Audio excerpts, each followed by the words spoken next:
Good morning. My name is Shannon, and I want to share with you this morning one thing I do to start getting ready for the upcoming school year. So I homeschool my 3 kids. I have a 5, 3, and 1-year-old. We are part of Classical Conversations. So one thing I like to do during the summer is I make these binders, and I do them for each quarter. So like you can see, this one says weeks 1 through 6, and then I'll have the next one says weeks 7 through 12, and then I have one for weeks 13 through 18 and 19 through 24. And I have dividers, so you can see a divider for each week. For this one, week 1 through 6. And the first thing I put in the binder is I put the Cycle 1 book list. So one thing I do, and we did this last year, and it worked really well, is during the summertime, I'll go through the book list and just see what our library has. And then as we kind of get into the school year, a couple weeks before we're gonna do a particular week, I'll check out some of those books. I'll look for other books that are related to the material. So we'll have library books during each week that are related to the material. So I put that in the beginning of my binder, and I'll show you where I find that on CC Connected. And then I'll show you what papers I print out at the beginning for each week. So I'm going to show you on my computer where I find those things. So I go to ccconnected.com, and you might have to log in, but I think I'm already logged in. So what I do is I go to the Learning Center on the left here, and I'm going to go to Foundations first at the top. So for example, Cycle 1, Week 1. If I click on that, I scroll down to, here's the Foundation Cycle 1 book list that I just showed you, and so you can download that. But I scroll down to the sandbox right here, and I click on it. This is like their magazine, and I just go ahead and download it. So I'm going to put it on my desktop. So I always print page 4 because I like how it lays it out. It shows me the hymn that we're singing that week, and then recommended reading again. So I always print page 4. I go down and print pages 6 and 7. So this is page 6, this 30 minutes a day. I like some of their ideas. And then I print page 7 as well. Some more ideas in it, just of going over the memory work during the week. So I print page 6 and 7. I do like front and back, so I don't I waste as little paper as possible. And then I go down to, I'll show you page 12 and 13. So what you can do is kind of go through this and see what pages you think are relevant. I like having the ones that I know we're going to use printed out. I could always look on my computer, but I like to have them just printed out, ready to go. So page 12 is the history activity, page 13 is the science activity. I don't necessarily do these every single week, but I like to have them printed out for each week so I can look at them and see if I want to do them. So I print page 12 and 13, then I go kind of forward a little bit and I print the maps, so page 16 and 17.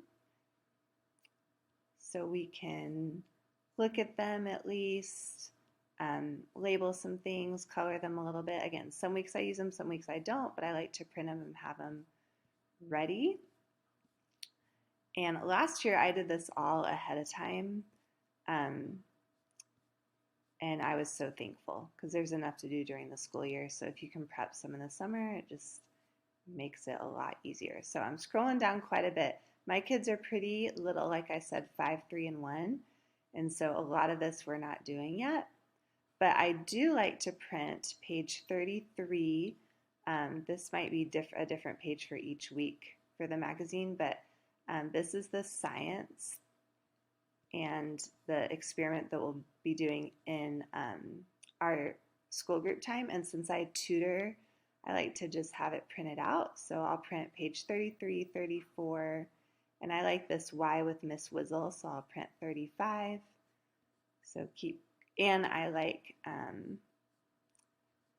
this year I noticed they have, this is page 36 for this one, but they have a little crossword puzzle that's related to science. So, and my daughter, my 5-year-old, likes those. So I'm going to print that. And then I'm going to keep going. Not going to print any of that stuff. I like to print some of the math. So I go to the math that she could do. So like page 45, she'll like, cutting and pasting those pennies. Page 46, I'll print that. Page 47, I'll print that. And page 48. So I'll print those math pages and keep going. I'm not going to print any of that. I don't usually print the last part unless I see a page that I'm like, oh, she would really enjoy doing this. I'm not going to, I might print this, help the Pharaoh find Rhodopis, the maze, just because she likes mazes. So I might print that. And then that's what I would print from the sandbox. I usually print just about the same pages for each week. This time I will go back to the Learning Center, and I will go to Scribblers at the top. And for week 1, they have this for every week. I'm going to go to the Our Story. This is the history, and I'm going to, I'll show you what's on that. Download that.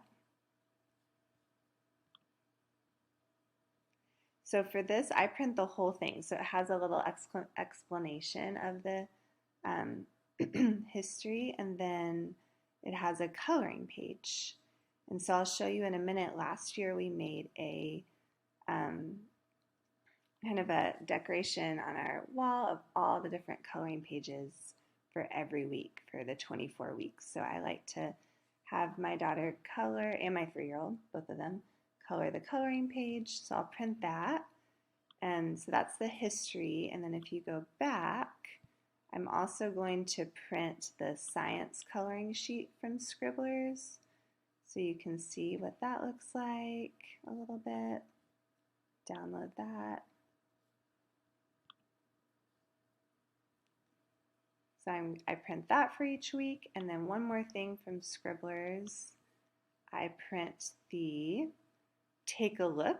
So this is also related to science. And it just is good for me to read. And it has some science activities I can do with my kids. So I print this as well. So I have all those for each week. And it is really helpful for me to just be able to flip open my binder and then just kind of look through what I have printed out for each week, decide what we're going to do, and it just saves a lot of time during the school year. I'll kind of flip through just a little bit so you can see what I was just talking about. So again, this is page 4, then I have page 6 and 7, which are pretty much page 6 and 7 from every sandbox or each week. Then I have the history activity, page 12, and the science activity. I have my maps, page 16 and 17. Notice I did it front and back so it doesn't take as much room. One thing I didn't say is I like to just have these as references, and then I will copy whatever I decide we're gonna do each week. So like if we're gonna do the math page, I just copy this. I keep one of these in the binder for reference. I'll copy this for my 5-year-old and my 3-year-old maybe, and then let her work on it. And then I still have a copy in my binder. So I have my math. I printed several of the math pages. And then here's my science script. Again, I do this because I tutor, and I just like to read it over. It helps me understand it well before I'm explaining it to other kids. Here's the Miss Wizzle part. And then this is the part from the Scribblers. So Our Story is the history part. Here's the coloring page that I have my kids do each week for history. And then the Take a Look, the science part, and then the science coloring page, which I have them color too. So that is, again, I have that for each week. I have a binder for each quarter. So here's mine for 13 through 18, and then I have one for weeks 20 or 19 through 24. I put a little paper on the edge of my binder too, so I can put these on my bookshelf and quick reference. I also wanted to show you kind of what we did last year with all the history coloring pages, just so you can see. I plan to do this year too. I haven't taken these down yet, so these are from last year. So you can see I've hung these up on our wall. So that's the Our Story history coloring page from each week. And so we had fun putting them up so then my kids can see what they did each week and we can kind of talk about them. And I laminated them, so I'm gonna put them together in a little binder for my daughter at some point this summer just to save them. So I hope that helps. Again, I've found that the more I prep in the summer, just the better the school year goes, and I'm always really thankful for any preparation I do. Since I kind of know which of the pages from the sandbox and the Scribblers resources will be good for my kids, it's just nice to have them printed out and I can look at them instead of just looking at my computer a lot. So I hope that helps. If you liked this video, please subscribe to my channel. I am gonna put out 2 videos each week relating to homeschool, parenting, and even some health stuff. So please subscribe, and I hope you guys have a great rest of your week. Thanks, bye.